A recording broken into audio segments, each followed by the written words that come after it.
Hello student, welcome to college study Delhi University. So आज की video में हम पढ़ने वाले हैं most important question of essential of economics.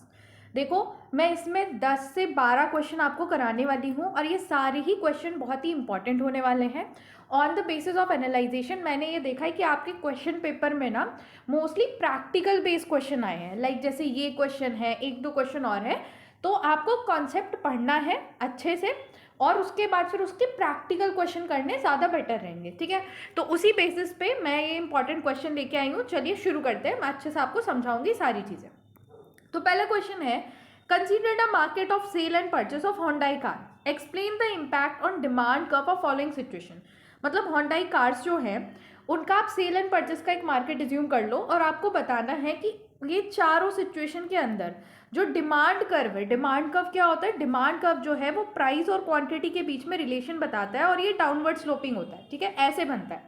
तो इसकी क्या सिचुएशन होगी, क्या इस पर इफेक्ट पड़ेगा, वो हमें बताना है। तो सबसे पहले है increase in income of consumer. देखो, जो कंज्यूमर है उसके पास अगर पैसे बढ़ जाएंगे, उसकी परचेसिंग पावर बढ़ गई, तो अब वो क्या करेगा, वो होंडाई कार को ज़्यादा परचेस करेगा। क्यों? क्योंकि होंडाई कार्स जो है वो एक नॉर्मल गुड है और आपको पता होना चाहिए कि नॉर्मल गुड्स और इनकम का जो है पॉजिटिव रिलेशन होता है। And what the mean by positive relation, अगर इनकम बढ़ती है तो इनकी डिमांड भी बढ़ती है। ठीक है, तो इससे क्या होगा कि आपका जो डिमांड कर्व है वो इंक्रीज हो जाएगा, डिमांड आपकी इंक्रीज हो जाएगी और डिमांड कर्व राइट में शिफ्ट हो जाएगा। राइट में शिफ्ट कैसे होता है मैम, बना के दिखाओ। तो देखो, जैसे ये कर्व मैंने आपको बताया, यहाँ प्राइस आ गए हैं, क्वांटिटी आ गई, अभी डिमांड यहाँ थी, अब ये राइट में शिफ्ट हो जाएगा। ठीक है, डिमांड बढ़ जाएगी, प्राइस उतना ही है आपका, बस डिमांड बढ़ गई। तो इस तरीके से आप ग्राफ भी बना के आ सकते हो। देन नेक्स्ट है decrease in price of Maruti Suzuki car. अब देखो, मारुति सुजुकी कार का अगर प्राइस डिक्रीज हो गया तो तुम्हें पता होना चाहिए कि होंडाई और मारुति सुजुकी कार जो है क्लोज सब्सटीट्यूट है। सब्सटीट्यूट गुड्स क्या होते हैं, जैसे टी एंड कॉफी, मतलब एक के बदले दूसरे को आप कंज्यूम कर सकते हो। या तो आप चाय पी सकते हो, चाय का मन नहीं कर रहा तो कॉफ़ी पी लो। ठीक है, ऐसा नहीं है कि मतलब, हाँ ठीक है कुछ लोग होते हैं बट बाकी सबको छोड़ के, उनको छोड़ के बाकी सब जो है चाय के बदले टी ले लेते हैं, मतलब टी के बदले कॉफ़ी ले लेते हैं। तो वैसे ही होंडाई कार के बदले मारुति सुजुकी ली जा सकती है, ऐसा हम मान रहे हैं, because these are close substitute. तो अगर देखो इसका प्राइस गिर जाएगा तो लोग ये कार नहीं खरीदेंगे, ये कार ज़्यादा खरीदेंगे। इससे क्या होगा कि आपका डिमांड कर्व लेफ्ट में शिफ्ट होगा। ठीक है, अब इसका कैसे बनेगा, देखो दिस इज कर्व, यहाँ पे था, प्राइस सेम रहेगा, बस ये कर्व यहाँ लेफ्ट में शिफ्ट हो जाएगा। ठीक है, तो हमारी डिमांड जो है वो डिक्रीज हो गई। अब नेक्स्ट क्या है, increase in price of petrol. Petrol से ही गाड़ी चलती है, ये बात तो सबको पता होगी। अब इसीलिए पेट्रोल जो है वो कॉम्प्लीमेंट्री गुड्स है कार के लिए। कॉम्प्लीमेंट्री गुड्स क्या होते हैं, वो गुड्स जो साथ में कंज्यूम किए जाते हैं, जैसे bread and butter, car and petrol. ठीक है, पेपर एंड पेन, पेपर पे आप पेन से लिखते हो। ठीक है, तो दीज आर कॉम्प्लीमेंट्री गुड्स। अब इस केस में जब प्राइस बढ़ जाएगा पेट्रोल का, तो जो कॉस्ट है कार को ऑपरेट करने की वो भी बढ़ेगी और इसकी वजह से कंज्यूमर जो है वो डिमांड कार की कम कर देगा और हमारा जो कर्व है वो लेफ्ट में शिफ्ट हो जाएगा। जैसे अभी इस वाले केस में हुआ था वैसा ही कर्व इसमें बनेगा। Then decrease in price of Hyundai car. अब क्या हो रहा है, जो प्राइस है कार का वही डिक्रीज हो रहा है और कोई फैक्टर चेंज नहीं हो रहा। अब आपको लॉ ऑफ डिमांड के बारे में तो पता होगा ना, नहीं पता तो बता देती हूँ। लॉ ऑफ डिमांड क्या कहता है कि अगर प्राइस इंक्रीज होगा तो डिमांड कम होगी, डिमांड और प्राइस डिक्रीज होगा तो डिमांड बढ़ेगी। मतलब प्राइस और डिमांड के बीच में इनवर्स रिलेशनशिप होता है। ठीक है, प्राइस एंड क्वांटिटी डिमांडेड के बीच में इनवर्स रिलेशनशिप होता है। अब यहाँ पे इसने क्या कहा कि आपका जो प्राइस है वो कम हो रहा है, तो मतलब क्वांटिटी डिमांडेड बढ़ेगी। लेकिन इस बार आपका कर्व जो है वो शिफ्ट नहीं होगा, सिर्फ मूवमेंट करेगा downward along the same demand curve. अब मैम इसका भी ग्राफ बना के दिखा दो। तो देखो, ये हो गया हमारा प्राइस, यहाँ हो गई क्वांटिटी, ये पहले मेरा ग्राफ था, यहाँ पे आ रहा था। ठीक है, अब क्या हुआ, प्राइस बढ़ गया, ये P1 था और ये Q1 था। प्राइस हमारा कम हो गया, प्राइस कम हो गया, प्राइस नीचे आ गया, प्राइस ही नीचे आया, P2 पे आ गया और हमारी क्वांटिटी डिमांडेड बढ़ गई। ठीक है, ये बढ़ गई। तो आपको इस तरीके का ग्राफ जो है इस वाली सिचुएशन में बना के आना है। Now moving to the next question, suppose the government impose tax on a ice cream producer, show the incidence of tax on a consumer and producer. देखो, इंसिडेंस ऑफ टैक्स का मतलब होता है कि बर्डन जो है टैक्स का वो कैसे पड़ा है। तो हमें इसमें क्वेश्चन में क्या कहा है कि जो प्रोड्यूसर है उस पर अभी आइसक्रीम का टैक्स बढ़ा दिया है, आइसक्रीम प्रोड्यूसर पे ही बर्डन पड़ेगा, ऐसा इसमें बोला है, ठीक है। लेकिन हमें ये बताना है कि जो इंसिडेंस ऑफ टैक्स है वो कंज्यूमर पे और प्रोड्यूसर पे दोनों पे कैसे फ़र्क पड़ेगा, वो चीज़ हमें एक्सप्लेन करनी है। और उसके बाद हमें नॉर्मल गुड्स और इन्फीरियर गुड्स की डेफिनेशन बतानी है। तो देखो सबसे पहले पहला वाला पार्ट करते हैं, incidence of tax on consumer and producer. जब गवर्नमेंट ने टैक्स इम्पोज किया तो उस टाइम पे तो लीगल बर्डन जो था टैक्स का वो प्रोड्यूसर पे ही पड़ेगा, लेकिन एक्चुअल बर्डन जो है वो प्रोड्यूसर और कंज्यूमर पे दोनों पे पड़ेगा। और यही जो शेयरिंग होता है ना टैक्स बर्डन का, इसे कहते हैं इंसिडेंस ऑफ टैक्स। अब एक बार जब टैक्स लग गया तो उससे क्या हुआ, कॉस्ट ऑफ प्रोडक्शन बढ़ जाएगी आइसक्रीम की। अब कॉस्ट ऑफ प्रोडक्शन बढ़ गई तो प्रोड्यूसर ने क्या किया, सप्लाई कम कर दी आइसक्रीम की। अब तुमने एक बार ये ग्राफ देखो, मैं तुम्हें ग्राफ बना के दिखाती हूँ। देखो, this is price, this is quantity, ये हमारा डिमांड है, ये हमारा सप्लाई है, सप्लाई और डिमांड। यहाँ पे हमारा इक्विलिब्रियम पॉइंट आ रहा था। अब मैंने क्या कहा कि सप्लाई कम कर दी, सप्लाई कम कर दी मतलब ये पीछे शिफ्ट हो गया। सप्लाई कम करने से क्या हुआ, प्राइस बढ़ गया, देख रहे हो तुम, प्राइस यहाँ से यहाँ आ गया। और क्वांटिटी जो थी, जो क्वांटिटी सप्लाई हो रही थी वो भी कम हो गई। तो यही होगा कि प्रोड्यूसर क्या करेगा, सप्लाई कम कर देगा, इससे क्या होगा, प्राइस बढ़ जाएगा। अब प्राइस बढ़ेगा तो जब प्राइस इंक्रीज होगा आइसक्रीम का तो कंज्यूमर पे भी टैक्स का बर्डन जाएगा, ठीक है। अब समझ आया। So extent to which consumer and producer bear the tax burden वो डिपेंड करता है elasticity of demand and supply पे। अब मैम ये पॉइंट कहाँ से नया आ गया, इसे एक्सप्लेन करो। देखो, इलास्टिसिटी ऑफ डिमांड को समझो पहले। Elasticity of demand and supply दोनों कॉन्सेप्ट समझो। इलास्टिसिटी ऑफ डिमांड का मतलब होता है प्राइस के चेंज होने की वजह से डिमांड में कितना फर्क आ रहा है। और सप्लाई, इलास्टिसिटी ऑफ सप्लाई का मतलब होता है प्राइस के चेंज आने की वजह से सप्लाई में कितना चेंज आ रहा है। अगर जो डिमांड है वो इनइलास्टिक है, इसका मतलब क्या होता है कि प्राइस कितना भी चेंज हो जाए डिमांड नहीं चेंज होगी। जैसे कि कुछ ऐसी चीज़ें होती है ना, इसेंशियल आइटम्स की प्राइस कितना भी चेंज हो बट डिमांड तो चेंज होगी ही नहीं, उन केस में इलास्टिसिटी ऑफ डिमांड जो होती है वो इनइलास्टिक होती है, ठीक है। तो अगर डिमांड हमारी इनइलास्टिक होगी तो कंज्यूमर को परचेस करना ही पड़ेगा, भले ही कितना प्राइस बढ़ा दिया जाए। तो उस केस में कंज्यूमर पे ज़्यादा टैक्स बर्डन आएगा, ठीक है, क्योंकि प्राइस कितना भी बढ़े वो परचेस करेगा ही। लेकिन अगर जो सप्लाई है वो इनइलास्टिक है तो उसका मतलब क्या है कि प्राइस चाहे कितना भी कम मिले, कितना ही प्रॉफिट कम हो, लेकिन सप्लायर को मतलब प्रोड्यूसर को जो गुड्स है वो सप्लाई करने ही पड़ेंगे। तो इस केस में अगर सप्लाई इनइलास्टिक होगी तो प्रोड्यूसर पे ज़्यादा बर्डन आएगा, ठीक है। इस पॉइंट को बहुत अच्छे से ध्यान रखना, आई होप आपको समझ भी आ गया होगा। नाउ नेक्स्ट पार्ट है नॉर्मल गुड्स और इन्फीरियर गुड्स। बताओ, देखो नॉर्मल गुड्स का मतलब होता है वो गुड्स जिनका पॉजिटिव रिलेशन होता है इनकम से। मतलब अगर इनकम हमारी बढ़ती है तो इनकी डिमांड भी बढ़ेगी, और इनकम अगर कम होगी तो इनकी डिमांड भी कम होगी, ठीक है। जैसे कार, क्लोथ्स, हाउस होल्ड, ये सब। इन्फीरियर गुड्स का नेगेटिव रिलेशन होता है, मतलब अगर इनकम बढ़ेगी तो इनकी डिमांड जो है ना वो कम होती है। जैसे कि आप ये समझो कि आप पहले जो है बहुत सस्ती सी घड़ी पहन रहे थे, अब क्या हुआ, आपकी इनकम बढ़ गई तो अब आप सस्ती सी घड़ी नहीं पहन के महंगी घड़ी पहनोगे, तो वो जो सस्ती सी घड़ी है दैट इज़ इन्फीरियर गुड्स। आपकी इनकम बढ़ी, आपने उसकी डिमांड कम कर दी, ठीक है। Now moving to the next question, the concept of backward bending supply curve को हमें एक्सप्लेन करना है ढंग से, and determine the factor responsible for shift in labour supply curve. तो देखो, ये जो कॉन्सेप्ट है ना बैकवर्ड बेंडिंग सप्लाई कर्व का, ये सप्लाई ऑफ लेबर के अंदर आता है। और सप्लाई ऑफ लेबर क्या है, सप्लाई ऑफ लेबर रिलेशनशिप बताता है between wages and quantity of labour supply. मतलब वेज क्या है और उस वेज रेट पे कितनी क्वांटिटी ऑफ लेबर सप्लाई हो रही है। अब अगर लोअर वेजेस होंगी अब इसको ना शुरू करते हैं लोअर वेजेस से। अब मतलब इसको थोड़ा स्टेजेस में समझने की कोशिश करना, मैं आपको 2 स्टेज बताऊंगी। सबसे पहली स्टेज जो है वो ये है कि अभी जो वेजेस हैं वो बहुत ज़्यादा कम है, मान लो 5 रुपये हैं, ठीक है। 5 रुपये से क्या हुआ कि अगर आप कोई बोले कोई कि 5 रुपये मैं आपको दूंगा और आपको 2 घंटे काम करना है, तो आप नहीं करोगे कि इससे तो बेटर है मैं आराम कर लूँ, क्या 5 रुपये में काम करूँ। लेकिन वहीं अगर वेजेस बढ़ जाए, 1000 हो जाए, तो जो लेबर है वो इंक्रीज हो जाएगी, मतलब सप्लाई ऑफ लेबर इंक्रीज हो जाएगी, और जो वर्कर है वो आराम करने की बजाय जो है काम करेगा, आराम नहीं करेगा, काम करेगा, वो वर्क करने के लिए मोटिवेट होगा, ठीक है। तो यहाँ पे ये वाला जो स्टेज है यहाँ पे सब्स्टिट्यूशन इफेक्ट डोमिनेट करता है, ठीक है।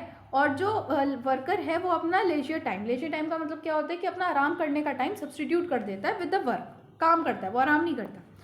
अब अगर वेजेस जो हैं वो एक सर्टेन लेवल से ऊपर चली जाती हैं, मान लो अब ना 1 घंटे काम करने के आपको 1 लाख रुपए मिल रहे हैं, ठीक है, तो इस केस में क्या होगा कि जो सप्लाई होती है लेबर की वो कम होने लगती है। क्यों?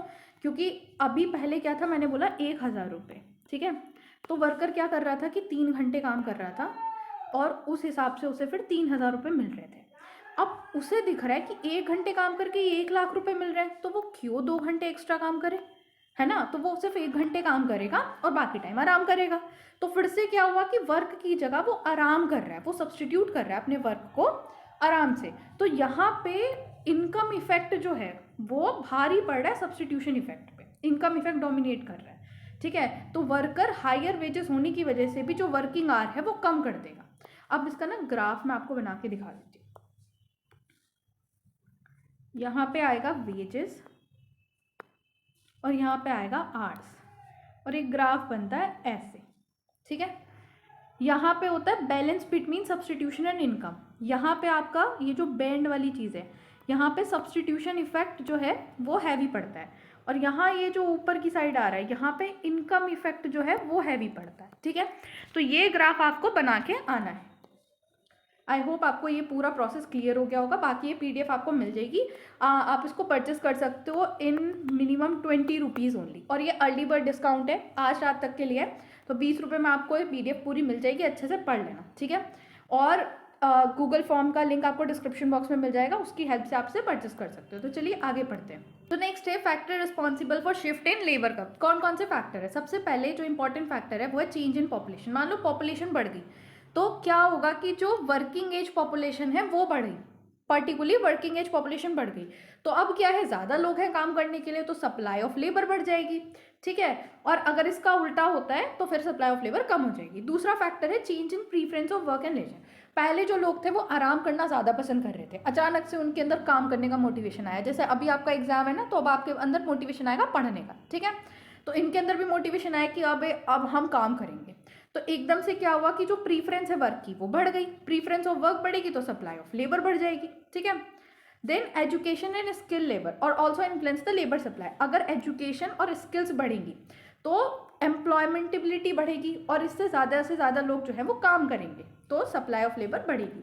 Then change in working condition. अगर एक अच्छी वर्किंग कंडीशन दी जा रही है, मतलब 6 घंटे काम करना है, जॉब सिक्योरिटी है, वर्क प्लेस एकदम 5 स्टार जैसा है, कोई दिक्कत नहीं है, ठीक है, सेफ्टी है बिल्कुल, आने जाने के लिए आपको क्या कहते हैं, हाँ, अच्छी कार प्रोवाइड करी गई है, तो उस केस में क्या है, लेबर सप्लाई बढ़ेगी क्योंकि वर्किंग कंडीशन अच्छी हो रही है। लेकिन अगर इसका उल्टा होगा तो लेबर सप्लाई डिक्रीज होगी। देन गवर्नमेंट पॉलिसी भी बहुत ज़्यादा इंपॉर्टेंट रोल प्ले करती है। अगर टैक्सेस, मिनिमम वेजेस, अगर मिनिमम वेजेस काफ़ी हाई होंगी तो ज़्यादा से ज़्यादा लोग काम करेंगे, ठीक है। रिटायरमेंट एज, वेलफेयर बेनिफिट, ये सारे इंपॉर्टेंट रोल प्ले करते हैं। अगर ज़्यादा टैक्सेस होंगे तो मान लो अगर ये चिंटू है, ये काम कर रहा है 8 घंटे और इसको सैलरी मिल रही है 8 घंटे काम करके 1,000 रुपये, ठीक है। अब इस 1,000 रुपये में से 500 रुपये तो जा रहे हैं टैक्स के, तो क्या ये काम करेगा? बिल्कुल भी नहीं करेगा। अरे 1,000 रुपये में से 500 रुपये टैक्स के जा रहे हैं, 500 रुपये बच रहे हैं, 8 घंटे काम करने पे नहीं करेगा। तो अगर ज़्यादा टैक्सेस होंगे तो लेबर सप्लाई डिक्रीज हो जाएगी, ठीक है। Then we have the next question, state any 3 properties of monopoly which differentiate it from the perfect competition. तो देखो पहले ये समझो कि मोनोपोली क्या होती है और परफेक्ट कॉम्पिटिशन क्या होता है, उसके बाद तुम करेक्टरिस्टिक ना खुद ही बना के लिख के आने लगोगे। परफेक्ट कॉम्पिटिशन एक ऐसी सिचुएशन होती है जहाँ पे बहुत सारे कॉम्पिटिटर होते हैं, ठीक है, एक कॉम्पिटिटर नहीं होता, बहुत सारे कॉम्पिटिटर होते हैं। और यहाँ पे क्या होता है कि प्राइस जो है, कोई अब कॉम्पिटिटर बहुत सारे हैं तो प्राइस जो मार्केट में चल रहा है वही आपको लेना पड़ता है अगर आप इस मार्केट में एंटर करते हो तो, ठीक है। मोनोपोली क्या होती है? मोनोपोली एक ऐसी सिचुएशन होती है जहाँ पे सिर्फ आप ही हो, आपके जैसा प्रोडक्ट कोई बना ही नहीं रहा है, आपका कोई क्लोज सब्सटीट्यूट ही नहीं है, तो आपकी मर्जी कितना भी प्राइस रखो, मोनोपोली है आपकी, भाई आपके जैसा प्रोडक्ट कोई बना ही नहीं रहा, रखो रखो कैसे भी प्राइस रखो, ठीक है। तो अब यही सारी हम करेक्टरिस्टिक इसमें पढ़ने वाले हैं। एक इंपॉर्टेंट प्रॉपर्टी जो है मोनोपोली की वो ये है कि यहाँ पे सिंगल सेलर एग्जिट करता है और परफेक्ट कंपटीशन के अंदर बहुत सारे सेलर्स होते हैं, लार्ज नंबर ऑफ बायर और सेलर्स होते हैं। दूसरी प्रॉपर्टी ये है कि मोनोपोली के अंदर स्ट्रॉन्ग बैरियर टू एंट्री होती है, मतलब मोनोपोली है वो कोई एक ऐसा प्रोडक्ट प्रोड्यूस कर रहा है जो कोई और नहीं कर सकता, तो कोई और आ ही नहीं सकता मार्केट में, तो there is a strong barrier to entry. But जो परफेक्ट कंपटीशन होता है वहाँ पे कोई बैरियर टू एंट्री और एग्जिट नहीं होता। देन थर्ड प्रॉपर्टी है मोनोपोली की, is that monopolist is a price maker. Monopolist price maker होता है। मतलब क्या है कि अब देखो आपके जैसा प्रोडक्ट कोई बना ही नहीं रहा है, तो आपकी मर्जी है कि आप प्राइस क्या रखना चाहते हो अपनी मर्जी से। लेकिन परफेक्ट कंपटीशन के अंदर जो फर्म होती है वो प्राइस टेकर होता है। मतलब जो प्राइस ऑलरेडी चल रहा है मार्केट में उसी प्राइस पे आपको सामान बेचना पड़ेगा, क्योंकि उसी प्राइस पे लोग आपका सामान खरीदेंगे। आप उससे ज़्यादा पे बेचोगे तो वो कहीं और से खरीद लेंगे, ठीक है। देन इसका नेक्स्ट पार्ट है right a short note on any two of the following, या तो price floor, economies of scope, marginal revenue, product of labour. मैं तो आपको तीनों को ही बता रही हूँ, ठीक है, लेकिन आपके एग्जाम में जो क्वेश्चन आया उसमें ऐसा है कि 2 पे एनी 2 पे लिख दो, ठीक है। और हाँ, अगर आप चाहते हो ना कि मैं पेपर पैटर्न भी एक बार आपको बता दूंगी कैसा क्वेश्चन पेपर आता है, ठीक है, और किस तरीके से क्वेश्चन आते हैं, कितने सेक्शन होते हैं, कितनी चॉइसेस होती हैं, तो कमेंट कर देना, मैं वो भी एक शॉर्ट वीडियो में आपको समझा दूंगी, ठीक है। तो अभी आगे पढ़ते हैं। प्राइस फ्लोर क्या होता है? प्राइस फ्लोर, फ्लोर मतलब जमीन, तो ये मिनिमम प्राइस होता है जो गवर्नमेंट फिक्स करती है, above which price of the goods and services must be sold in a market, ठीक है। ये इम्पोज किया जाता है ताकि जो प्रोड्यूसर है या वर्कर है उसके इंटरेस्ट को प्रोटेक्ट कर लिया जाए, ठीक है। ऐसा ना हो कि बेचारा प्रोड्यूसर बड़ी सस्ते में बेच रहा है, या ऐसा ना हो कि बेचारा वर्कर बहुत कम में काम कर रहा है। और मिनिमम वेजेस जो है वो इसका एग्जाम्पल है, ठीक है। नेक्स्ट है economies of scope. Economies of scope का मतलब है कॉस्ट एडवांटेज जो फर्म एक्सपीरियंस करती है जब वो वैरायटी ऑफ रिलेटेड प्रोडक्ट को एक साथ प्रोड्यूस करती है। अब मान लो ये एक फर्म है, फर्म कह लो या एक कंपनी है। अब ये कंपनी क्या कर रही है, 7 प्रोडक्ट प्रोड्यूस कर रही है, डिफरेंट 7 प्रोडक्ट, और सारे के सारे रिलेटेड प्रोडक्ट हैं। अब सारे के सारे रिलेटेड प्रोडक्ट हैं, तो ये जो है कॉमन रिसोर्सेज यूज़ कर रही है, मैनेजमेंट, मार्केटिंग, टेक्नोलॉजी, सब एक ही जैसे मतलब रिसोर्सेज को यूज़ करके 7 प्रोडक्ट को ये सप्लाई कर सकती है, आराम से मार्केटिंग वगैरह भी कर सकती है। तो इससे क्या होगा, कॉस्ट एडवांटेज मिलेगी ऑफकोर्स, क्योंकि 7 प्रोडक्ट से रेवेन्यू आएगा, लेकिन जो कॉस्ट है, कॉस्ट कम हो जाएगी, एवरेज कॉस्ट जो है वो बहुत ही कम हो जाएगी फर्म की, इससे एफिशिएंसी बढ़ेगी, और इसी को कहते हैं इकोनॉमीज ऑफ स्कोप, ठीक है। Then marginal revenue product of labour. Marginal revenue product of labour का मतलब होता है एडिशनल रेवेन्यू जो फर्म अर्न करती है एडिशनल यूनिट ऑफ लेबर को लगा के। मान लो ये चिंटू है, इसको फर्म ने आज ही एम्प्लॉय करा है, तो एक एडिशनल यूनिट लगाई, ठीक है। तो इस चिंटू को लगाने से कितनी जो प्रोडक्ट की यूनिट है वो फर्म प्रोड्यूस कर पा रही है, मान लो 5 प्रोड्यूस कर पा रही है, तो this is marginal revenue product of labour. 5 की मल्टीप्लाई कर दो, कितना रेवेन्यू इससे जनरेट हो रहा है, ठीक है। देखो इसकी हेल्प से ना फर्म ये डिटरमाइन कर पाती है कि कितने वर्कर उसको रखने हैं, कितने वर्कर उसको एम्प्लॉय करने हैं, क्योंकि फर्म का एम होता है प्रॉफिट मैक्सिमाइज करना, और प्रॉफिट तभी मैक्सिमाइज होता है जब एक एडिशनल लेबर रखने से उसको उतना ही marginal revenue of product generate हो पाए। जैसे मान लो ये जो चिंटू था जिसको हायर किया, इसकी वेजेस थी 50 रुपये, तो इसकी वजह से 2 प्रोडक्ट बने, ठीक है, और इन दोनों प्रोडक्ट को बेच के भी फर्म 50 रुपये कमा पा रही है, तभी चिंटू को रखने में फ़ायदा है। ये 50 रुपये से ऊपर कमा पा रही है तभी रखने में फ़ायदा है, वरना तो फिर फालतू में फर्म का ना नुकसान ही होगा, ठीक है। तो मार्जिनल रेवेन्यू ऑफ प्रोडक्ट इस चीज़ में हेल्प करता है। देन द नेक्स्ट क्वेश्चन है explain in detail the concept of economic surplus and economic efficiency. देखो इकोनॉमिक सरप्लस का मतलब होता है टोटल बेनिफिट जो बायर और सेलर रिसीव करता है पार्टिसिपेट करके मार्केट में। मतलब ये समीशन होता है कंज्यूमर सरप्लस और प्रोड्यूसर सरप्लस का। अब मैम कंज्यूमर सरप्लस और प्रोड्यूसर सरप्लस क्या होता है? देखो कंज्यूमर सरप्लस का मतलब होता है कि मान लो तुम्हारा एग्जांपल छोड़ो, चिंटू का एग्जांपल लेते हैं। गाइस अगर चिंटू की कहानी सुनने में मज़ा आ रहा है तो फटाफट सब्सक्राइब कर लो, क्योंकि तभी आपको अच्छी अच्छी चिंटू की कहानी सुनने को मिलेगी, मेरे को भी मोटिवेशन मिलेगा वीडियो बनाने का, ठीक है। तो देखो ये चिंटू है, अब चिंटू ना एक कोई लैपटॉप ले लो, ठीक है। चिंटू लैपटॉप परचेस करने के लिए, बहुत ही हाइपोथेटिकल एग्जाम्पल है, 1000 रुपये तक देने को तैयार था, ठीक है। लेकिन with the help of demand and supply जो इक्विलिब्रियम प्राइस चल रहा है लैपटॉप का वो चल रहा है 500 का सिर्फ, ठीक है।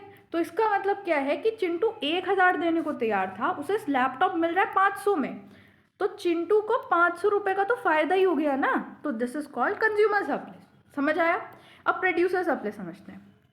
देखो ये था मिंटू, मिंटू ना लैपटॉप बेच रहा था, ठीक है। अब बहुत ज़्यादा कंपटीशन था तो मिंटू लैपटॉप को 200 रुपये में बेचने को भी तैयार था, लेकिन जो इक्विलिब्रियम प्राइस आया डिमांड एंड सप्लाई की हेल्प से वो आया 500 रुपये। तो इसका मतलब क्या है कि अब जो मिंटू है वो लैपटॉप 500 रुपये में बेच पा रहा है, तो मिंटू को 300 रुपये का फ़ायदा हो गया। क्यों? क्योंकि अगर इक्विलिब्रियम प्राइस नहीं आता तो वो तो 200 में भी देने को तैयार था। And this is 300 rupees called producer surplus. ठीक है, आई होप आपको समझ आ गया होगा। अब इन दोनों का जब आप समीशन कर देते हो तो वह आता है आपका इकोनॉमिक सरप्लस। ठीक है, economic surplus therefore represent overall gain from trade in a market. अब आता है इकोनॉमिक एफिशिएंसी पे। देखो, इकोनॉमिक एफिशिएंसी तब अचीव होती है जब इकोनॉमिक सरप्लस को मैक्सिमाइज किया जाता है। मतलब मार्केट ना इकोनॉमिकली एफिशिएंट है गुड्स एंड सर्विसेज को प्रोड्यूस करने में और डिस्ट्रीब्यूट कर रहा है in a way that generate the greatest possible benefit to the society. ठीक है, now moving to the next question, write a short note on any two. फिर से लेकिन हम तीनों पे बताएंगे, production possibility curve, tax incidents and monopolistic market. ठीक है, तो पहले समझते हैं प्रोडक्शन पॉसिबिलिटी कर्व। देखो, प्रोडक्शन पॉसिबिलिटी कर्व ना ऐसा सा कर्व होता है। इस एक्सिस पे गुड वाई लिख दो और इस पे गुड एक्स लिख दो।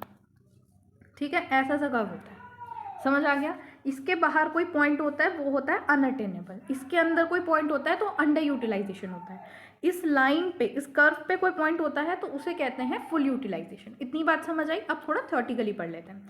Production possibility curve represent different combination of goods that economy can produce with the given resources and technology assuming a full and efficient utilisation. बात समझ आई कि different combination of two goods, यहाँ पे दो goods का कॉम्बिनेशन, यहाँ पे दो गुड्स का कॉम्बिनेशन जो इकोनॉमी प्रोड्यूस कर पा रही है गिवन टेक्नोलॉजी एंड रिसोर्सेज पे, और फुल यूटिलाइजेशन करके। ठीक है, क्योंकि अंदर तो अंडर यूटिलाइजेशन था, यहाँ पे अनअटेनेबल था। ठीक है, अब ये ना प्रॉब्लम ऑफ स्कैरिटी को शो करती है। क्या प्रॉब्लम ऑफ स्कैरिटी का मतलब क्या है कि रिसोर्सेज लिमिटेड है बट जो डिमांड है वो अनलिमिटेड है। ठीक है, तो need for choice in an economy ज़रूरी है, क्योंकि डिमांड तो बहुत ज़्यादा है, हम बहुत कुछ प्रोड्यूस करना चाहते हैं बट रिसोर्सेज कम है, तो हमें चूज करना पड़ता है कि कौन सा प्रोडक्ट कितना प्रोड्यूस करना है। ठीक है, ये जो कर्व है वो डाउनवर्ड स्लोपिंग होता है, बिकॉज एक गुड्स को जब आप प्रोड्यूस करते हो तो आपको दूसरे को सेक्रीफाइस करना पड़ता है। यहाँ पे देखो यहाँ पे मान लो मैं 5 यूनिट वाई की प्रोड्यूस कर रही थी और 2 यूनिट एक्स की प्रोड्यूस कर रही थी, बट अगर मैं यहाँ पे देखूँ तो मैंने क्या किया, 3 यूनिट मैं यहाँ प्रोड्यूस कर रही हूँ वाई की और यहाँ पे मैं 6 यूनिट प्रोड्यूस कर रही हूँ, तो मैंने वाई को सेक्रीफाइस किया फॉर गेनिंग अ एक्स। बात समझ आई कि हमें एक को सेक्रीफाइस करना पड़ता है दूसरे को गेन करने के लिए, and this is called opportunity cost. ठीक है, now moving to the next sub topic, tax incidence. Tax incidence का मतलब होता है जो बर्डन होता है ना टैक्स का, जब वो डिस्ट्रीब्यूट हो जाता है कंज्यूमर और प्रोड्यूसर के बीच में, उसे कहते हैं टैक्स इंसिडेंस। अभी मैंने तुम्हें ना ये ऊपर पढ़ाया ही था अभी इसी के अंदर कि जो लीगली टैक्स इंपोज होता है वो होता है तो प्रोड्यूसर पे होता है, कंज्यूमर पे होता है, लेकिन एक्चुअल बर्डन जो होता है वो दोनों पे इफेक्ट करता है। ठीक है, और इसको पढ़ लेना, ये पूरा मैंने ऊपर अभी समझा दिया। Now moving to the next sub topic, monopolistic market. Monopolistic market क्या होता है गाइस, कंफ्यूज मत होना, मोनोपोली अलग है और ये अलग है। ये ना कॉम्बिनेशन होता है परफेक्ट मार्केट कॉम्पिटिशन का और मोनोपोली का। इसके अंदर क्या होता है कि कुछ बड़े फर्म होते हैं, large number of big firm होते हैं, और इन सबका प्रोडक्ट जो होता है वो डिफ्रेंशिएटिंग होता है, अलग अलग प्रोडक्ट होता है। तो ये लोग ना प्राइस पे नहीं खेलते, ये खेलते हैं अपनी यूनिक करेक्टरिस्टिक के बेसिस पे, एडवर्टाइजिंग, ब्रांडिंग, क्वालिटी के बेसिस पे, प्राइस पे नहीं खेलते। ठीक है, लॉन्ग रन में सारे ही फर्म नॉर्मल प्रॉफिट ही कमाते हैं यहाँ पे, क्योंकि फ्री एंट्री एंड एग्जिट जो है वो यहाँ पे अलाउ होता है। Then we have the next question, briefly explain the concept of GDP deflator, discuss the detail of cost of inflation. अब जीडीपी डिफ्लेटर क्या होता है, देखो जीडीपी डिफ्लेटर मेजर करता है overall price level in economy. इसकी हेल्प से हम नॉमिनल जीडीपी को रियल जीडीपी में कन्वर्ट कर पाते हैं। अब देखो नॉमिनल जीडीपी और रियल जीडीपी क्या होता है। नॉमिनल जीडीपी का मतलब क्या है, पहले क्वांटिटी में देखते हैं आपने 100 यूनिट्स प्रोड्यूस करी, ठीक है, पहले जो 1 यूनिट का प्राइस था, 1 यूनिट का प्राइस वो था 5 रुपये, ठीक है, तो आपकी जीडीपी कितनी हो गई 500 रुपये। ठीक है, इतनी बात समझ आई। अब आपने क्वांटिटी फिर से 100 यूनिट ही प्रोड्यूस करी है, बट इस टाइम पे 1 यूनिट का प्राइस जो हो गया वो हो गया आपका 6 रुपये, तो आपकी जीडीपी कितनी हो गई 600 रुपये। ठीक है, अब आप देखो तो जीडीपी तो बढ़ी है, ये जो आपकी 500 से 600 बढ़ी है ना, ये नॉमिनल जीडीपी बढ़ी है, रियल जीडीपी नहीं बढ़ी, क्योंकि क्वांटिटी 100 ही थी। आई होप आपको रियल और नॉमिनल का डिफरेंस समझ आ गया होगा। अब ये जो रियल और नॉमिनल का डिफरेंस बताता है, कन्वर्ट करने में हेल्प करता है नॉमिनल जीडीपी को रियल जीडीपी में, वो जीडीपी डिफ्लेटर करता है। जीडीपी डिफ्लेटर रिफ्लेक्ट करता है change in price of all final goods and services produce with in a domestic economy during a given period of time. ठीक है, अब चलते हैं नेक्स्ट पे, cost of inflation. Cost of inflation से पहले समझो इन्फ्लेशन क्या होता है। इन्फ्लेशन का मतलब होता है महंगाई बढ़ना, increase in a general price level over the time. पहले आपको जो एक सामान 5 रुपये का मिल रहा था, अब वो आपको 10 रुपये का मिल रहा है, तो इसका मतलब क्या है कि आपकी परचेसिंग पावर कम हो गई है। समझ आ रहा है? तो यही होती है हमारी कॉस्ट ऑफ इन्फ्लेशन। सबसे पहले जो कॉस्ट है इन्फ्लेशन की वो ये कि आपकी परचेसिंग पावर कम हो गई है। पहले जो आपको सामान सस्ते में मिल रहा था वो आपको महंगे में मिल रहा है।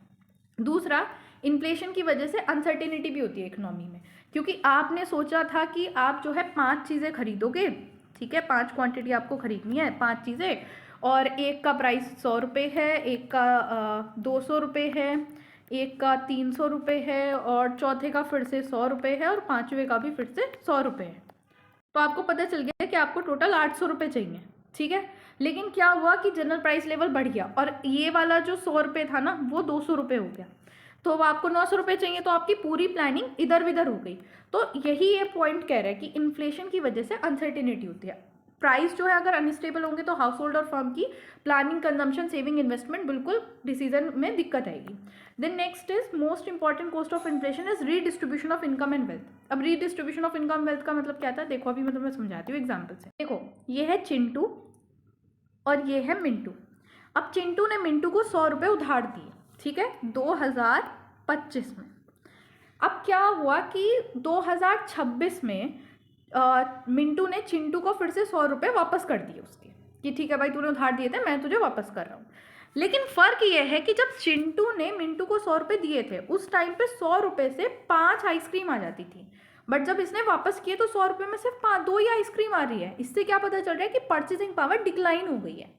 मतलब यहाँ मिंटू का तो फायदा हुआ है, क्योंकि जब उसने पैसे उधार लिए थे तब उसने 5 आइसक्रीम खरीद ली थी, बट चिंटू का नुकसान हुआ क्योंकि जब उसे 100 रुपये वापस मिले तब वो सिर्फ 2 ही आइसक्रीम खरीद पा रहा है। आई होप आपको समझ आ रहा होगा कि यहाँ पे इनकम जो है वो रीडिस्ट्रीब्यूट हो गई है फ्रॉम चिंटू टू मिंटू, ठीक है, क्योंकि मिंटू का फायदा हुआ है। अब यही पॉइंट मैंने यहाँ पे लिखा हुआ है, जब आप इसे पढ़ोगे ना पीडीएफ को आपको बहुत अच्छे से समझ आ जाएगा। Next, increase the cost of living and may be lead to social unrest. आपकी जो कॉस्ट ऑफ लिविंग है वो बढ़ जाएगी, सिंपल बात है, पहले जो सामान सस्ता मिल रहा था वो महंगा मिलेगा। लेकिन ये मेन्यू कॉस्ट भी इंक्रीज करता है। अभी मेन्यू कॉस्ट ना बड़ी इंटरेस्टिंग चीज़ है। मेन्यू कॉस्ट क्या मतलब, होटल में जाते हो ना तुम और रेस्टोरेंट वगैरह में तो वहाँ पे मेन्यू होता है, ठीक है। अब ये मेन्यू बनाने की कॉस्ट आती है ना, प्रिंटिंग की कॉस्ट आती है। अब मान लो प्राइजेस बढ़ गए, इन्फ्लेशन बढ़ा, प्राइजेस बढ़ गए, तो प्रोड्यूसर ने क्या किया, जो आपका रेस्टोरेंट वाला था उसने एक नया मेन्यू बढ़ाया। अब 10 दिन बाद फिर प्राइस बढ़ गए, तो इससे क्या दूसरा मेन्यू बनाना पड़ा। तो ये जो कॉस्ट आ रही है बार बार मेन्यू बनाने की, इसे मेन्यू कॉस्ट कहते हैं।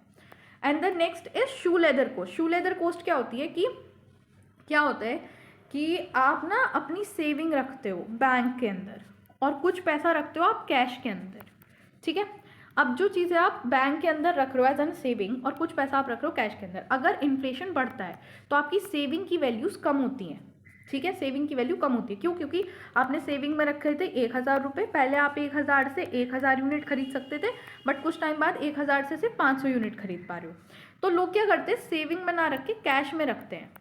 तो उनको ना क्या करना पड़ता है, ट्रेड ऑफ करना पड़ता है कि कितना सेविंग में रखना है, कितना कैश में रखना है। और ये ट्रेड ऑफ करने के बीच में जो कॉस्ट आती है कि बार बार आप बैंक के चक्कर लगा रहे हो जाके पैसे निकालने के लिए, तो उसमें आपका जूता घिस जाता है और उसे कहते हैं शू लेदर कॉस्ट। अब आपको लग रहा होगा अरे मैम क्या जूता घिस जाता है, गूगल पे सर्च कर लेना, यही कॉन्सेप्ट है, ठीक है। Now moving to the next question, determine with reason whether the following statement are true और फॉल्स।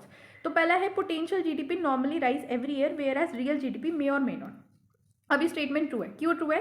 देखो पोटेंशियल जीडीपी का मतलब होता है level of output that economy can produce when all resources and capital and technology fully and efficiently utilise हो रहे हैं। अब पोटेंशियल जीडीपी जो है नॉर्मली राइज कर जाती है जब आपका पॉपुलेशन ग्रोथ हो, एक्यूमुलेशन हो कैपिटल की, टेक्नोलॉजी एडवांसमेंट हो। लेकिन रियल जीडीपी का मतलब होता है represent actual level of output produce in economy during a given period. अब करंट इकोनॉमिक कंडीशन जो है उस चीज़ का बहुत डिपेंड पड़ता है इस चीज़ का। मतलब क्या कि अगर डिमांड, इन्वेस्टमेंट, गवर्नमेंट पॉलिसी और बिजनेस साइकिल चेंज हो रही हैं, ये चीज़ें चेंज हो जाए तो हमारी रियल जीडीपी जो है वो बहुत ज़्यादा चेंज हो जाएगी। तो इसलिए अगर मान लो रिसेशन का टाइम चल रहा है तो इकोनॉमी स्लो है तो रियल जीडीपी जो है वो डिक्लाइन करेगी, लेकिन पोटेंशियल जीडीपी फिर भी बढ़ रही होगी। ठीक है, तो इसलिए ये स्टेटमेंट जो है वो ट्रू है। Now moving to the next question, labour force participation rate measure the percentage of labour force that is unemployed. तो ये गलत है। क्यों? क्योंकि लेबर फोर्स पार्टिसिपेशन रेट ये मेजर करता है कि कितने लोग जो हैं टोटल वर्किंग एज पॉपुलेशन क्या होती है, आई गेस 18 से 60 साल के बीच में होती है, मुझे एग्जैक्टली तो नहीं पता। तो इस पूरी पॉपुलेशन में से कितने लोग काम कर रहे हैं या फिर रोजगार ढूंढ रहे हैं, उसको मेजर करता है लेबर फोर्स पार्टिसिपेशन। और ये जो बात इन्होंने कही है percentage of labour that is unemployed, इसको अनएम्प्लॉयमेंट रेट मेजर करता है, तो इसलिए स्टेटमेंट फॉल्स है। Then next is growth rate of domestic GDP relative to the growth rate of foreign GDP will shift aggregate demand of a home nation leftward. अभी statement false है। क्यों? इन्होंने कहा कि जो अगर जीडीपी जो है growth rate of domestic GDP, घर की जीडीपी, मान लो इंडिया ले लो और चाइना ले लो, ठीक है, तो घर की जीडीपी मतलब अगर इंडिया की जीडीपी बढ़ जाती है, चाइना की जीडीपी कम हो जाती है, तो उस केस में क्या होगा कि डिमांड जो है होम नेशन की वो लेफ्टवर्ड शिफ्ट हो जाएगी, मतलब डिमांड इंडिया की कम हो जाएगी। बट ये बात तो सरासर गलत है। क्यों? अब देखो, अगर हमारी घर की जीडीपी बढ़ती है, इंडिया की जीडीपी बढ़ती है, तो इससे क्या होगा कि हमारे पास ज़्यादा इनकम होगी। अब ज़्यादा इनकम होगी तो हम ज़्यादा से ज़्यादा कंजम्पशन करेंगे, अपने घर के गुड्स का भी और फॉरेन गुड्स का भी। इससे क्या होगा, डोमेस्टिक डिमांड्स बढ़ेगी, डोमेस्टिक और फॉरेन गुड्स दोनों की। ठीक है, और फॉरेन डिमांड कम होगी, क्योंकि डोमेस्टिक गुड्स जो हैं, जो फॉरेन डोमेस्टिक गुड्स है फॉरेनर्स के लिए, वो तो महंगे हो जाएंगे। तो इससे ये बात पता चल रहा है कि एग्रीगेट डिमांड इंक्रीज होगी, लेफ्ट वर्ड शिफ्ट नहीं होगी, राइट वर्ड शिफ्ट होगी। ठीक है, now moving to the next part of the question number 7, write a short note on any one of the following. लेकिन हम तो दोनों भी बताएंगे। पहला है income method of measuring a GDP. देखो, इनकम मेथड जो है जिससे हम जीडीपी मेजर करते हैं, वो कैलकुलेट करता है टोटल इनकम जो अर्न करी जा रही है फैक्टर ऑफ प्रोडक्शन के द्वारा। फैक्टर ऑफ प्रोडक्शन मतलब लैंड, लेबर, कैपिटल। ठीक है, डोमेस्टिक टेरिटरी के अंदर of a country during a given period. इस मेथड के अकॉर्डिंग जीडीपी ऑब्टेन करी जाती है ऐड करके वेजेस मतलब लेबर का बदले में तुम्हें वेजेस मिलती है या सैलरी मिलती है। रेंट पेड मतलब जो तुमने लैंड दिया है, ज़मीन दी है, उसके बदले में तुम्हें रेंट मिलता है। ठीक है, और इंटरेस्ट जो तुमने कैपिटल दी है उसके बदले में तुम्हें इंटरेस्ट मिल रहा है। And profit earn by entrepreneurship. इसके अंदर मिक्स्ड इनकम भी होती है जो सेल्फ एम्प्लॉयड पर्सन से आ रही होती है। तो जीडीपी प्रोडक्ट, अगर हम GDP product at market price पे अराइव करना चाहें तो उस केस में तो हमें टैक्सेस जो है उनको ऐड करना पड़ता है और सब्सिडीज़ को माइनस करना पड़ता है टोटल फैक्टर इनकम में से। ठीक है, अगर आपने 12th में इकोनॉमिक्स पढ़ी है, वहाँ पे नेशनल इनकम करके एक आपका चैप्टर था, उसके अंदर ये कॉन्सेप्ट बताया गया था। ठीक है, तो इसमें क्या होता है कि जीडीपी जो है दो चीज़ पे निकलती है, एक तो निकलती है आपकी मार्केट प्राइस पे और एक निकलती है जीडीपी आपकी फैक्टर कॉस्ट पे। अगर आपको फैक्टर कॉस्ट से मार्केट प्राइस पे निकालनी होती है तो आपको इनडायरेक्ट टैक्सेस को ऐड करना पड़ता है और सब्सिडी को माइनस करना पड़ता है। ठीक है, सिंपल ये बात कही गई है। देन नेक्स्ट आता है कॉस्ट ऑफ अनएम्प्लॉयमेंट। देखो, अनएम्प्लॉयमेंट की बहुत भारी कॉस्ट पड़ती है हमारी कंट्री को, किसी भी कंट्री को। क्यों? क्योंकि अनएम्प्लॉयमेंट का मतलब है कि इकोनॉमिक और सोशल कॉस्ट इकोनॉमी में पड़ रही है। आपने ये बात सुनी है, खाली दिमाग शैतान का घर, है ना? तो जब किसी का खाली दिमाग होता है, अनएम्प्लॉयमेंट होता है, तो घर उसका शैतान का ही होता है। ये बात कही गई है, गाँव में बहुत ज़्यादा ये प्रचलित है। एक मेजर कॉस्ट जो होती है लॉस ऑफ आउटपुट की। मतलब अगर कोई पर्सन अनएम्प्लॉयड है तो आउटपुट कम जनरेट होगा। अनएम्प्लॉयड वर्कर कुछ भी कंट्रीब्यूट नहीं कर रहा होगा इकोनॉमी के अंदर, जिससे जो रिसोर्सेज है वो भी अंडर यूटिलाइज्ड हो गए। अनएम्प्लॉयमेंट की वजह से जो इसका लॉस ऑफ इनकम हो रहा है इंडिविजुअल की, उससे स्टैंडर्ड ऑफ लिविंग कम हो रहा है, उसका परचेसिंग पावर कम हो रही है। और अगर अनएम्प्लॉयमेंट बहुत टाइम तक चलता रहता है तो इससे साइकोलॉजिकल स्ट्रेस, सोशल अनरेस्ट मतलब अगर कोई अनएम्प्लॉयड है, भूख तो उसे भी लगेगी, तो इससे चोरी चकारी बढ़ेगी। ठीक है, डिटोरेशन ऑफ स्किल्स, जो ऑलरेडी उसके पास स्किल्स थी, अब वो बेरोजगार रह गया कोई इंसान, तो उसकी वो स्किल्स भी खराब हो गई। एडिशनली अगर बहुत ज़्यादा अनएम्प्लॉयमेंट है तो इससे फाइनेंशियल बर्डन बढ़ जाता है गवर्नमेंट के ऊपर, क्योंकि गवर्नमेंट को ज़्यादा खर्चा करना पड़ता है अनएम्प्लॉयमेंट बेनिफिट्स के लिए, वेलफेयर प्रोग्राम्स के लिए। Now so the next question we have is a question number 8. Consider the following cases and show their impact on aggregate supply curve of the home nation. जो aggregate supply curve है ना, aggregate मतलब total supply curve home nation का, उस पर हमें effect बताना है अलग अलग केसेस में। पहला केस है कि जो प्रोडक्टिविटी है लेबर की वो बढ़ गई है क्योंकि नई टेक्नोलॉजी आ गई है। अब देखो, अगर लेबर प्रोडक्टिविटी बढ़ गई है टेक्नोलॉजी एडवांसमेंट की वजह से, तो इससे क्या होगा, वर्कर की एफिशिएंसी बढ़ेगी, वर्कर की एफिशिएंसी बढ़ेगी तो सेम अमाउंट ऑफ लेबर ज़्यादा गुड्स को प्रोड्यूस कर पाएगी। ठीक है, इससे क्या होगा, जो कॉस्ट ऑफ प्रोडक्शन है वो कम होगी, और प्रोडक्शन की कॉस्ट कम हुई तो फर्म जो है वो ज़्यादा से ज़्यादा आउटपुट को प्रोड्यूस करेगा सेम प्राइस लेवल पे, जिसकी वजह से जो एग्रीगेट सप्लाई है इकोनॉमी की वो इंक्रीज होगी और हमारा एग्रीगेट सप्लाई कर्व राइट में शिफ्ट हो जाएगा। अब अगर मैं इसका आपको ग्राफ बना के बताऊं तो ये कुछ ऐसा होगा, यहाँ पे आएगा क्वांटिटी, यहाँ पे प्राइस, आपका सप्लाई कर्व इस तरीके से होता है, तो प्राइस तो चेंज नहीं होगा बट हमारा एग्रीगेट सप्लाई कर्व आगे शिफ्ट हो जाएगा because of change in technology. तो ये पहले यहाँ पे था, फिर अब ये यहाँ पे शिफ्ट हो गया, तो इस तरीके से आपको ये बना के दिखाना है। ठीक है, now moving to the next part of the same question, Indian economy has discovered an important rare material. अब देखो, अगर इंडिया की इकोनॉमी ने कुछ रेयर मटीरियल डिस्कवर किया, इससे क्या है कि जो की इनपुट है, अब वो रेयर मटेरियल कहीं तो यूज होता होगा ना, की इनपुट होता होगा किसी चीज को प्रोड्यूस करने का, वो अब इंडिया के पास ही अवेलेबल है, जिससे क्या होगा, कॉस्ट ऑफ प्रोडक्शन हमारी डिक्रीज होगी उस इंडस्ट्री की जो उसकी मटेरियल को यूज करती है। इससे क्या होगा कि प्रोडक्टिव कैपेसिटी इकोनॉमी की बढ़ेगी और प्रोडक्शन जो है वो सस्ती होगी, जिसकी वजह से आउटपुट बढ़ेगा और फिर से हमारी एग्रीगेट सप्लाई जो है वो इंक्रीज हो जाएगी। तो जो पहला कर्व था वैसा ही कर्व हमारा बनेगा कि कर्व जो है वो राइट में शिफ्ट हो गया। Then the next part is economy expect to rise in a future price level. मतलब ये कि इकोनॉमी एक्सपेक्ट कर रही है कि फ्यूचर में किसी सामान का प्राइस बढ़ जाएगा, लेकिन जैसे चीनी ले लो, तो शुगर का ये ज्यूम किया जा रहा है कि 10% प्राइस बढ़ जाएगा 10 दिन के बाद। तो आपको क्या लगता है कि अगर आप प्रोड्यूसर होते शुगर के तो क्या आप अभी बेचते, जब आपको पता है कि 10 दिन बाद 10% ज़्यादा प्राइस मिलेगा, तो आप अभी थोड़ी सप्लाई करते, तो आप सप्लाई कम कर देते। तो सेम है, इससे क्या होगा, एग्रीगेट सप्लाई प्रेजेंट पीरियड में डिक्लाइन हो जाएगी, जिससे एग्रीगेट सप्लाई कर्व हमारा लेफ्ट में शिफ्ट हो जाएगा। मतलब ये जो सप्लाई कर्व अभी जो हमारा सप्लाई कर्व अभी यहाँ पे था ना, इस तरीके से वो इधर राइट में शिफ्ट हो जाएगा। ठीक है, इधर की साइड पे ध्यान रखना, अब सप्लाई का अपवर्ड स्लोपिंग होता है। Okay, the next question we have the show the impact of contractionary fiscal policy on a short run and long run macroeconomic equilibrium situation. देखो, सबसे पहले तो ये समझो कि फिस्कल पॉलिसी क्या होती है। फिस्कल पॉलिसी का मतलब होता है जो गवर्नमेंट की एक्सपेंडिचर होती है, जैसे गवर्नमेंट टैक्सेस को कम कर सकता है या बढ़ा सकता है, या गवर्नमेंट जो खर्चा करता है, तो गवर्नमेंट क्या करती है, टैक्सेस को बढ़ा के कम करके, अपने खर्चे को बढ़ा के कम करके जो मनी सप्लाई है उस पर कंट्रोल करती है। ठीक है, और इसी को कहते हैं फिस्कल पॉलिसी।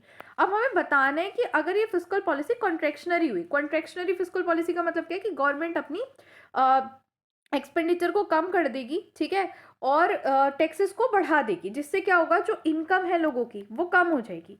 ये होती है कॉन्ट्रैक्शनरी फिस्कल पॉलिसी। तो इसका क्या इफेक्ट पड़ेगा शॉर्ट रन में और लॉन्ग रन में, ये हमें बताना है। तो देखो, सबसे पहले देखते हैं शॉर्ट रन में। शॉर्ट रन में क्या होगा, कॉन्ट्रैक्शनरी फिस्कल पॉलिसी की वजह से जो एग्रीगेट डिमांड है वो कम हो जाएगी, क्योंकि आपके पास पहले 100 रुपये थे, लेकिन अब आपको 50 रुपये का टैक्स देना पड़ रहा है, तो आपके पास बचेंगे 50 रुपये, तो आप 50 रुपये का ही सामान खरीदोगे, मतलब 50 रुपये की डिमांड अब जनरेट होगी, पहले जहाँ 100 की हो रही थी, तो एग्रीगेट डिमांड कम हो जाएगी। वैसी इसी के बेसिस पे, मतलब ऑन द सेम नोट, जो फर्म होगा उनकी भी इन्वेस्टमेंट कम हो जाएगी, क्योंकि अब उन्हें भी टैक्सेस देने पड़ रहे हैं। इससे टोटल एग्रीगेट डिमांड कर, मतलब एग्रीगेट डिमांड टोटल कम हो जाएगी, वो लेफ्ट में शिफ्ट हो जाएगी। अब अगर जब लेफ्ट में डिमांड शिफ्ट हो गई है, तो level of output of price जो है वो डिक्रीज हो जाएगा शॉर्ट रन इकोनॉमी में। ठीक है, और इनिशियल इक्विलिब्रियम से अब जो न्यू इक्विलिब्रियम आएगा वो लोअर आउटपुट और लोअर प्राइस पे आएगा। लेकिन लॉन्ग रन में क्या होगा, लॉन्ग रन एक नेगेटिव आउटपुट गैप क्रिएट हो जाएगा। मतलब क्या है कि देखो, जो फर्म है वो 100 क्वांटिटी बना रही है, लेकिन लोगों के पास इनकम नहीं है, इस चक्कर में वो सिर्फ 50 क्वांटिटी परचेस कर रहे हैं, तो बाकी की 50 जो है वो नेगेटिव आउटपुट गैप जो है क्रिएट हो जाएगा। मतलब actual output is less than potential output.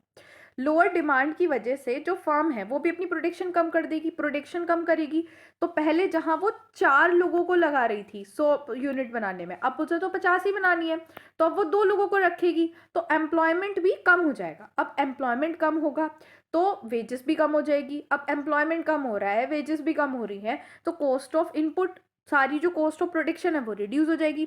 जब कॉस्ट ऑफ प्रोडक्शन रिड्यूस हो जाएगी तो फर्म क्या करेगा, अपनी सप्लाई बढ़ा देगा, क्योंकि जहां वो पहले 100 रुपये में 4 यूनिट बना रहा था, वहाँ वो अब 100 रुपये में 10 यूनिट बना सकता है। तो उसके पैसे तो उतने ही खर्च हो रहे हैं, तो इसलिए अब वो क्या करेगा, अपनी जो मतलब ये फर्म है वो अपनी सप्लाई को इंक्रीज कर देगा।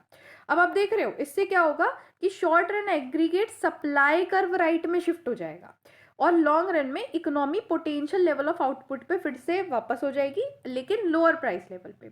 तो लॉन्ग रन में हम ये मानते हैं कि fiscal policy, contractionary fiscal policy inflation pressure को कंट्रोल करती है। ठीक है, now moving to the next question, explain the shortcoming of GDP as a measure of wellbeing of economy. And फिर हमें बताना है इंपॉर्टेंस ऑफ एफिशिएंसी वेजेस। तो देखो शॉर्टकमिंग क्या है, जीडीपी ना बहुत ज़्यादा यूज़ किया जाता है, तुम्हें भी पता है, इकोनॉमिक परफॉर्मेंस को मेजर करने के लिए, बट इसकी बहुत सारी शॉर्टकमिंग है टू मेजर द वेलबींग। पहले मेजर शॉर्टकमिंग है कि जीडीपी जो है वो इनकम डिस्ट्रीब्यूशन को नहीं लेता, मतलब किस तरीके से इनकम डिस्ट्रीब्यूट हो रही है। उसे ये तो पता है कि टोटल इनकम जो जनरेट हो रही है वो जीडीपी मेजर कर लेता है कि कितनी है, लेकिन ये नहीं देखता कि वो सारी इनकम एक ही पर्सन की हेल्प से जनरेट हो रही है कि सब में इक्वली डिवाइडेड है।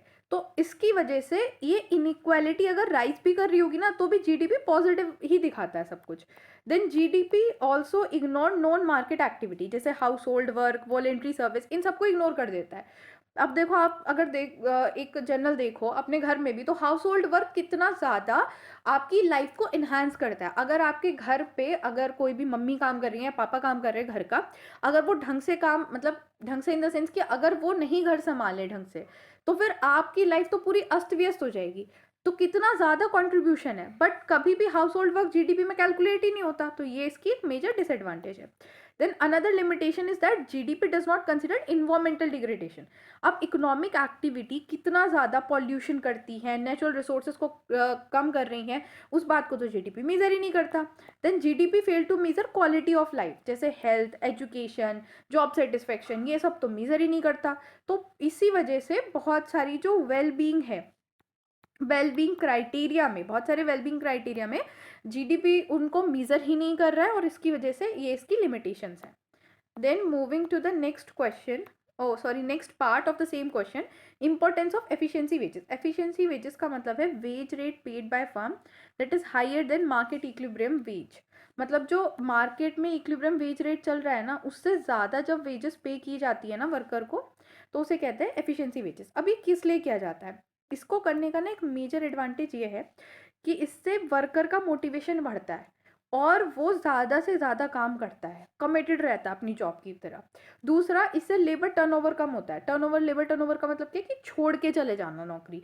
तो अगर एक वर्कर को अच्छे पैसे मिल रहे होंगे तो वो छोड़ के क्यों जाएगा। ठीक है, तो अगर वर्कर को हायर वेजेस पे किए जाते हैं तो वो जल्दी से जॉब नहीं छोड़ता और रिक्रूटमेंट और ट्रेनिंग कॉस्ट कम हो जाती है। रिक्रूटमेंट मतलब फिर से हायर करने की जो कॉस्ट होती है।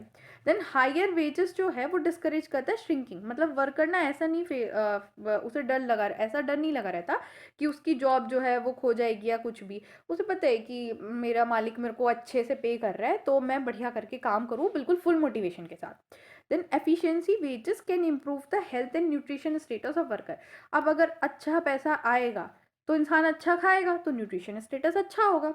ठीक है, so we have the next question, define the absolute advantage and comparative advantage, explain the difference between them। तो देखो absolute advantage and comparative advantage दो थ्योरी है। एब्सोल्यूट एडवांटेज थ्योरी जो थी वो एडम स्मिथ ने दी थी अपनी बुक में वेल्थ ऑफ नेशन, जो 1776 में आई थी। इसमें इसने कहा था कि एब्सोल्यूट एडवांटेज का मतलब होता है कि जो एक फर्म है वो ज़्यादा कॉमोडिटी प्रोड्यूस कर सकती है सेम अमाउंट ऑफ रिसोर्सेज से as compare to other firm. ठीक है, अब इसका ना एक एग्जाम्पल लेते हैं डिटेल में ताकि आपको समझ आए। तो देखो यहाँ पे मैंने एक एग्जाम्पल लिया है, यहाँ पे दो कंट्री है, एक है ए, एक है बी। ठीक है, अब कंट्री ए को 1 यूनिट ऑफ क्लोथ प्रोड्यूस करने में 10 लेबर आवर लगते हैं। ठीक है, और कंट्री बी को 1 यूनिट क्लोथ प्रोड्यूस करने में 20 लेबर आवर लगते हैं। ठीक है, इतनी बात समझ आई। अब यहीं पे अगर मैं देखूं तो 1 यूनिट वीट प्रोड्यूस करने में कंट्री ए को 20 लेबर आवर लगते हैं बट बी को 10 लेबर आवर लगते हैं। तो अब मैं क्या ये कह सकती हूँ कि कंट्री ए के पास एब्सोल्यूट एडवांटेज है क्लोथ प्रोड्यूस करने में, क्योंकि वो ज्यादा एफिशिएंटली क्लोथ प्रोड्यूस कर रही है एज कंपेयर टू बी। ठीक है, और बी को एब्सोल्यूट एडवांटेज है वीट प्रोड्यूस करने में, क्योंकि वो कम लेबर आवर लेके वीट ज्यादा प्रोड्यूस कर रही है एज कंपेयर टू कंट्री ए। तो एडम स्मिथ ने यही कहा था कि अगर एक इकोनॉमी है जिसके अंदर दो कंट्री है ए एंड बी, तो एक कंट्री के पास एब्सोल्यूट एडवांटेज होगी किसी एक चीज को प्रोड्यूस करने में, और बी कंट्री के पास जो है एब्सोल्यूट एडवांटेज होगी दूसरी चीज को प्रोड्यूस करने में। तो ए को सिर्फ वो ही गुड्स प्रोड्यूस करने चाहिए जिसके अंदर उसके पास एब्सोल्यूट एडवांटेज है। जैसे यहाँ पे इसके पास एब्सोल्यूट एडवांटेज है क्लोथ के केस में, तो ए को सिर्फ क्लोथ प्रोड्यूस करना चाहिए और बी को वीट प्रोड्यूस करना चाहिए।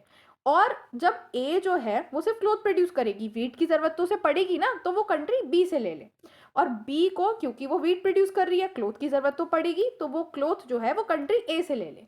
ये थी एब्सोल्यूट एडवांटेज थ्योरी। अब इसका ना जब आपको ये पीडीएफ मिल जाएगी तो आप आराम से इसको पढ़ लेना कि क्या इसमें थ्योरी मैंने लिखी हुई है। बाकी बेसिक मैंने आपको समझा दिया। अब जो दूसरी है वो है कंपैरेटिव एडवांटेज थ्योरी। देखो, कंपैरेटिव एडवांटेज थ्योरी बताती है ability of country to produce a goods at a lower opportunity cost. वहां पे हम एब्सोल्यूट कॉस्ट देख रहे थे, बट यहाँ पे एब्सोल्यूट कॉस्ट नहीं देखनी, अपॉर्चुनिटी कॉस्ट देखनी है। तो एक कंट्री जो है उसकी ज्यादा अपॉर्चुनिटी कॉस्ट आती है एक सामान को प्रोड्यूस करने में, वहीं पे दूसरी कंट्री की कम अपॉर्चुनिटी कॉस्ट आती है। तो जिसकी कम अपॉर्चुनिटी कॉस्ट आ रही है उसे वही सामान प्रोड्यूस करना चाहिए। अब मैम ये तो समझ नहीं आ रहा, देखो मैं ना तुम्हें एग्जाम्पल से समझाती हूँ। देखो, अब ये दूसरा केस है, यहाँ पे भी दो कंट्री है ए एंड बी, ठीक है। लेबर आर एक यूनिट ऑफ क्लोथ प्रोड्यूस करने में कंट्री ए को लग रहा है 10 आवर्स, ठीक है। और अगर ये वीट प्रोड्यूस कर रही है तो 20 आवर्स लग रहे हैं। वहीं बी को जो है वो 30 और 40 आवर्स लग रहे हैं। तो अब आपको देख रहे होंगे कि कंट्री ए के पास एब्सोल्यूट एडवांटेज है दोनों ही चीज में, वीट प्रोड्यूस करने में भी और क्लोथ प्रोड्यूस करने में भी। तो अब इस केस में क्या, कंट्री ए को दोनों चीज प्रोड्यूस करनी चाहिए। तो कंपैरेटिव एडवांटेज थ्योरी ये कहती है कि आपको पहले अपॉर्चुनिटी कॉस्ट निकालनी है। अब इसकी अपॉर्चुनिटी कॉस्ट कैसे निकलेगी, तो पहले कंट्री ए के निकालते हैं। कंट्री ए की अपॉर्चुनिटी कॉस्ट अगर हम निकाल रहे हैं क्लोथ की, ठीक है, यहाँ वीट की, तो क्लोथ की निकालने के लिए हमें क्या करना पड़ेगा, 10 डिवाइड बाय 20, ठीक है। ये आएगी हमारी 0.5, ठीक है। एक मिनट में ढंग से लिख लेती हूँ यहाँ पे, आई होप आप लोगों को दिख रहा होगा। 10 डिवाइड बाई 20 ये आएगा 0.5। वहीं अगर मैं इसकी दूसरी निकालूँ तो यहाँ पे आएगा 2। और सिमिलरली बी की अगर हम कैलकुलेट करेंगे तो आ जाएगी 0.75 और यहाँ पे आ जाएगा 1.33, ठीक है। तो अब आप देख सकते हो कि यहाँ पे जो ए जो है उसके पास लोअर अपॉर्चुनिटी कॉस्ट जो है वो क्लोथ प्रोड्यूस करने में है, तो उसको क्लोथ प्रोड्यूस करने चाहिए। और बी की जो अपॉर्चुनिटी कॉस्ट कम है वो वीट प्रोड्यूस करने में है, तो उसको वीट प्रोड्यूस करना चाहिए, ठीक है। तो यही थी कंपैरेटिव एडवांटेज थ्योरी, ठीक है। अगर आपको एग्जांपल समझ आ गया तो मतलब आपको सारी चीज़ें समझ आ गई हैं। अगर नहीं आया तो एक बार फिर से वीडियो रिवाइंड करके देख लो, बिकॉज ये एग्जांपल बहुत ज़रूरी है। मैं ये नहीं कह रही कि आपके क्वेश्चन पेपर में कैलकुलेशन करने को ही आ जाएगा, बट हाँ अगर ये आती है थ्योरी तो आप अच्छे से एक्सप्लेन कर पाओ, इसीलिए मैंने इतना डिटेल में इसको समझाया। Moving to the next question and the last question, write a short note on any three. पहला है इंटरनेशनल ट्रेड मल्टीप्लायर। देखो, इंटरनेशनल ट्रेड मल्टीप्लायर ये चीज मेजर करता है कि एक्सपोर्ट में चेंज होने की वजह से नेशनल इनकम कितने गुना चेंज हुई है। मान लो एक्सपोर्ट 1% से चेंज हुआ है तो नेशनल इनकम कितने परसेंट से चेंज हुई है, वो हमारा इंटरनेशनल ट्रेड मल्टीप्लायर मेजर करता है।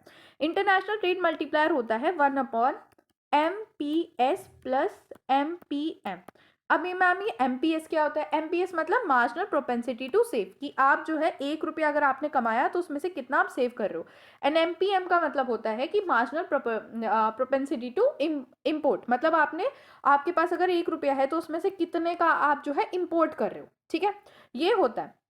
अब अगर कंट्री जो है उसका एक्सपोर्ट इंक्रीज होता है तो इसकी वजह से जो इनकम है प्रोड्यूसर की और वर्कर की वो इंक्रीज होती है, और ये जो एडिशनल इनकम होती है इसमें से कुछ तो कंज्यूम कर लिया जाता है और कुछ जो है वो एक्सपैंड कर दिया जाता है इंपोर्ट करने के लिए, जिसकी वजह से जो साइज है मल्टीप्लायर का वो कम हो जाता है। अब मैं तुम्हें थोड़ा मैथमेटिकली भी इसे समझा देती हूँ, जहाँ पे मैंने अभी तुम्हें बताया था कि हमारा international trade multiplier is equal to 1/MPS plus MPM होता है, ठीक है। अगर आपने 12th की थोड़ी बेसिक इकोनॉमिक्स पढ़ी होगी तो आपको पता है कि MPS जो होता है वो होता है 1 - MPC। अब अगर तुम्हारे पास इनकम है तो या तो तुम उसे कंज्यूम करोगे या सेव करोगे। तो अगर तुमने सेव करी तो उसमें से क्या 1 रुपये में से जितना तुमने कंज्यूम कर लिया उसके बाद जो बची वही तो सेव करोगे ना। तो इसीलिए MPS is equal to 1 - MPC होता है। तो क्या मैं इस फॉर्मूले में ये चीज़ रख सकती हूँ, हाँ रख सकते हैं। तो इसको मैं इस तरीके से भी लिख सकती हूँ कि हमारा जो इंटरनेशनल ट्रेड मल्टीप्लायर है is equals to 1 - MPC plus MPM, ठीक है, ये होता है, ये इसका फॉर्मूला होता है। अब इस चीज़ से आप अच्छे से सारी चीज़ें समझ सकते हो। अगर न्यूमेरिकल भी आया तो आप कर सकते हो, ठीक है। चलते हैं नेक्स्ट इसके टॉपिक पे, international business cycle. International business cycle ये चीज़ बताती है कि अगर किसी एक की इकोनॉमी में फ्लक्चुएशन हो रहा है तो दूसरी कंट्री की इकोनॉमी में उस पर किस तरीके से इफेक्ट पड़ता है। मान लो इंडिया जो है वो बहुत ज़्यादा ट्रेड करता है किसी एक्स कंट्री में। अब एक्स कंट्री की इकोनॉमी जो है रिसेशन में चलेगी, वहाँ के लोगों के पास पैसा नहीं है खर्च करने के लिए। तो अब इंडिया जो इन्हें एक्सपोर्ट कर रहा था वो तभी तो कर रहा था जब इन लोगों के पास पैसा था, ये डिमांड कर रहे थे। अब इनके पास पैसा ही नहीं है, ये डिमांड ही नहीं कर रहे, तो इंडिया का एक्सपोर्ट कम हो जाएगा। एक्सपोर्ट कम हुआ तो मतलब इकोनॉमी हमारी भी इफेक्ट हुई, ठीक है। Then now moving to the next, dumping. Dumping क्या होता है? डंपिंग एक प्रैक्टिस है जहाँ पे आप फॉरेन मार्केट में जाके कुछ सामान इतने सस्ते पे बेचते हो ना कि उसकी कॉस्ट जितने का वो बन रहा है उससे भी कम पे। मान लो अगर सामान बन रहा है 100 रुपये पे, उसकी कॉस्ट ही 100 रुपये आ रही है, तो भी आप उसे बेच रहे हो 50 रुपये पे। और इसका एम सिंपल ये होता है कि आप वहाँ से कॉम्पिटिशन को एलिमिनेट कर दो, बहुत ज़्यादा डिस्पोज कर देते हो आप ना, एक्सेस प्रोड्यूस करके और दूसरी कंट्री में डिस्पोज कर देते हो, तो इसे कहते हैं डंपिंग। और डंपिंग जो है वो डोमेस्टिक इंडस्ट्रीज को हार्म करती है। Then next is term of trade. Term of trade क्या होता है? टर्म ऑफ ट्रेड का मतलब होता है ratio at which country export exchange for the import, कि किस रेशियो पे जो कंट्री का एक्सपोर्ट है वो एक्सचेंज होता है इम्पोर्ट के लिए, ठीक है। इसको हम लिख सकते हैं term of trade is equals to index of export price upon index of import price into 100। इस तरीके से इसको निकाला जा सकता है, ठीक है। Now moving to the next, cost of protection. Protection की कॉस्ट क्या है? देखो, प्रोटेक्शन, कॉस्ट ऑफ प्रोटेक्शन जो है उसका मतलब है कि जो इकोनॉमिक लॉस कंट्रीज जो है सफ़र करती है ट्रेड रेस्ट्रिक्शन की वजह से, जैसे टैरिफिक, कोटा, सब्सिडीज, ताकि डोमेस्टिक इंडस्ट्रीज को प्रोटेक्ट कर सके। ऑफकोर्स सारी कंट्री ही ये सारी चीज़ें लगाती हैं, टैरिफिक, कोटा और सब्सिडीज, बट इसकी वजह से इकोनॉमी भी तो सफ़र करती है, और वही चीज़ होती है कॉस्ट ऑफ प्रोटेक्शन।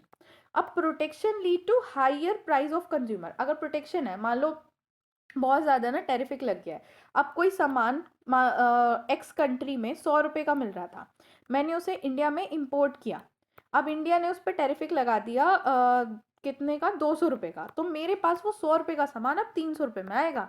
तो इससे क्या होता है कि कंज्यूमर को ज़्यादा प्राइस पे करना पड़ता है। Inefficient allocation of resources, consumer का जो वेलफेयर है वो कम होता है। ऑल्सो प्रोटेक्शन बेनिफिट करती है डोमेस्टिक प्रोड्यूसर को शॉर्ट रन में, लेकिन लॉन्ग रन में इससे inefficiency and loss of overall economic welfare होता है। सो इसी के साथ आपकी वीडियो होती है complete. Thanks for watching. Video को लाइक करो, चैनल को सब्सक्राइब करो और वीडियो को हाइप भी करो। और अगर आपको इस लेक्चर के नोट्स चाहिए तो आज रात तक के लिए अर्ली बर्ड चल रहा है डिस्काउंट, और आप सिर्फ 20 रुपीज़ में ये नोट्स परचेस कर सकते हो। So thank you.